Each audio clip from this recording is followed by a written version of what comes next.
तो तहरो के मन करता झूमर सुने के। हाँ ए सखी हमरो के बड़ा मन करता झूमर सुने के। अच्छा ठीक बा सुनावा तनी। नाजुक लारा में कलाई रे पनिया कैसे जाऊं, नाजुक लारा में कलाई रे पनिया कैसे जाऊं।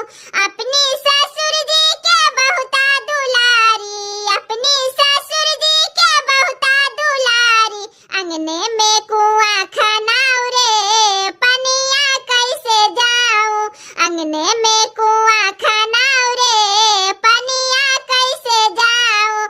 नाजुक लारा में कलाई रे पनिया कैसे जाऊं, नाजुक लारा में कलाई रे पनिया कैसे जाऊं। अपनी जेठ जी के बहुता दुलारी, अपनी जेठ जी के बहुता दुलारी, रेशम के डोर मंगाबाऊ रे पनिया कैसे जाऊं, रेशम के डोर